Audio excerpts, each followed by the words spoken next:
उत्तर प्रदेश के मुख्यमंत्री योगी आदित्यनाथ के साथ साथ पूरा मंत्रिमंडल कर विपक्ष को लेकर अपना विरोध दर्ज कराएगा और इसी के माध्यम से जन आक्रोश रैली कर राजधानी लखनऊ में निकाली जा रही है। उत्तर प्रदेश सरकार में मंत्री नरेंद्र कश्यप हमारे साथ मौजूद हैं। महिला आरक्षण बिल सदन में पास नहीं हो पाया, इसको लेकर लगातार आप लोग विरोध दर्ज करा रहे हैं। पीएम ने एक प्रेस कॉन्फ्रेंस करी, फिर सीएम ने करी। 28 को पीएम बनारस में महिलाओं के साथ संवाद करेंगे। कल की क्या रूपरेखा रहने वाली है, क्योंकि ये कहा गया है कि यूपी सरकार के तमाम मंत्रिमंडल जो है वो कल की जन आक्रोश रैली में मुख्यमंत्री के साथ मौजूद रहेंगे। इंडी गठबंधन के लोगों ने भारत की नारियों के राजनीतिक अधिकार को रोककर एक पाप किया है। प्रधानमंत्री जी चाहते थे कि 2029 से संसद और असेंबली में नारियों को, महिलाओं को प्रतिनिधित्व मिले, लेकिन कांग्रेस पार्टी, समाजवादी पार्टी और इंडी गठबंधन के लोगों ने उसका विरोध करके महिलाओं के अधिकारों पर कुठाराघात किया है। कल भारतीय जनता पार्टी इसी विषय को लेकर जन आक्रोश निकालेगी। प्रदेश की महिलाओं को, देश की महिलाओं को और जनता को ये बात बताने की कोशिश करेगी कि हाथ में संविधान लेकर संविधान बचाने वाले लोगों से सचेत रहें। ये संविधान हाथ में लेकर उसकी हत्या करने का काम करते हैं। महिलाओं के अधिकारों को जिस प्रकार से इंडी गठबंधन के लोगों ने रोकने की कोशिश की है, उसका पर्दाफाश भारतीय जनता पार्टी कल आक्रोश रैली के माध्यम से करने वाली है। 30 अप्रैल को आप लोग बताया जा रहा है एक विशेष सत्र भी बुलाने जा रहे हैं, जिसमें निंदा प्रस्ताव को पेश किया जाएगा विपक्ष की इस चाल के चलते। यकीनन मुख्यमंत्री जी महिलाओं के प्रति पहले से संवेदनशील हैं। महिलाओं के हकों के साथ डाका जिन दलों ने डालने का काम किया है, उनके खिलाफ निंदा प्रस्ताव के लिए स्पेशल सेशन 30 अप्रैल को होगा। इंडी गठबंधन के लोगों की निंदा होगी और सरकार संगठन महिलाओं के साथ खड़ा होकर उनके अधिकारों की लड़ाई लड़ेगी। विपक्ष तो लेकिन लगातार कह रहा है कि हम महिला आरक्षण बिल के खिलाफ थे ही नहीं, जितनी सीटें हैं आप उसमें से महिलाओं को आरक्षण दे रहे थे। विपक्ष कह रहा है कि हम परिसीमन के खिलाफ थे, कि आप लोग उसको गलत तरीके से लागू करने जा रहे हैं और आप लोग जो है उनके ऊपर लगातार आरोप लगा रहे हैं। कल अखिलेश यादव ने प्रेस वार्ता भी की। उन्होंने ये कहा कि जैसे आप लोग सदन में हारे हैं, ऐसे ही 2027 भी आप लोग हारेंगे।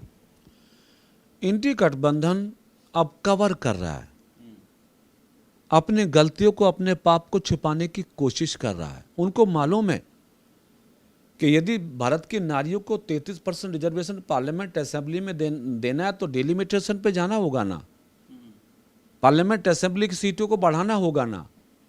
उनको इस सब बात का मालूम है और ये जानते हुए भी उन्होंने उस महिलाओं के बिल के खिलाफ मतदान करके महिलाओं के अरमानों को तोड़ने का काम किया है। तो देश की महिलाओं का जवाब उनको देना पड़ेगा। ये समाज अखिलेश यादव कह रहे हैं उनके साथ में, और आपके पास कुछ भी नहीं है। आपके पास जो है वो सिर्फ झूठ का एजेंडा है। आप लोगों को पता था कि महिला आरक्षण बिल पास नहीं होगा, जानबूझ के महिलाओं को भ्रमित करने के लिए आप लोग लाए हैं। यदि पीडीए अखिलेश जी के साथ होता तो 2017 में क्या वो चुनाव हार जाते? 2022 में चुनाव हार जाते? निगमों में के सभी चुनाव हार जाते? बाई इलेक्शन में 8 असेंबली हार जाते? सारे चुनाव समाजवादी पार्टी हार कर विपक्ष में रही है। इसका मतलब साफ है, ना पीडीए उनके साथ है, ना प्रदेश की जनता उनके साथ है। डबल इंजन की सरकार को उत्तर प्रदेश की जनता ने हमेशा अपना समर्थन दिया है। 2027 में भी भारतीय जनता पार्टी प्रचंड बहुमत से सत्ता में आने वाली है। ये कह रहे हैं कि विकासनगर में इतनी बड़ी आगजनी हुई थी। अखिलेश यादव कह रहे हैं वो आग भी जो है वो किसी भाजपाई ने लगवाई थी। भाजपाई का जो काम है वो सिर्फ ज़मीनों पर कब्जा करना है, अवैध वसूली करना है। तो इतना बड़ा उन्होंने आप लोगों के ऊपर आरोप लगा दिया। अखिलेश यादव जी को शायद अपनी सरकार के कुकृत्य याद आ रहे हैं। वो जानते हैं कि भारतीय जनता पार्टी आग लगाने का नहीं, आग बुझाने का काम करती है।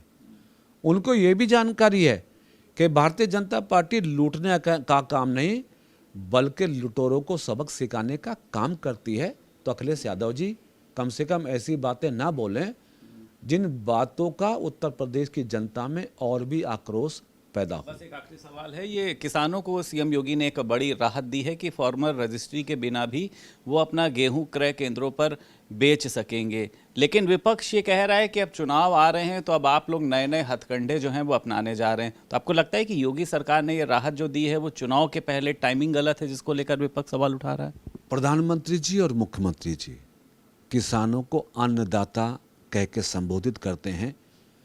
उनकी सुविधाओं का ध्यान रखना मुख्यमंत्री जी की जिम्मेदारी है। मुख्यमंत्री जी हमेशा किसानों के प्रति बहुत संवेदनशील रहते हैं, इसलिए किसानों के गेहूं की बिक्री आसानी से हो सके, किसानों को उनकी उपज का दाम उनके अकाउंट में अच्छे से मिल सके, वेरिफिकेशन, पेपर वेरिफिकेशन के लिए उनको राजस्व विभागों में ना जाना पड़े, इसलिए मुख्यमंत्री जी ने किसानों को सुविधा देते हुए उनके फर्द इंतखाब के आधार पर ही गेहूं की क्रय करने का फैसला लिया है।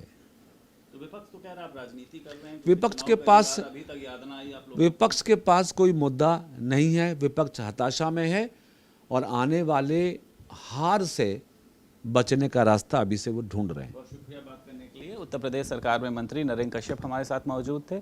लखनऊ से वीडियो जर्नलिस्ट रोहित गुप्ता के साथ संदीप खेर, भारत समाचार।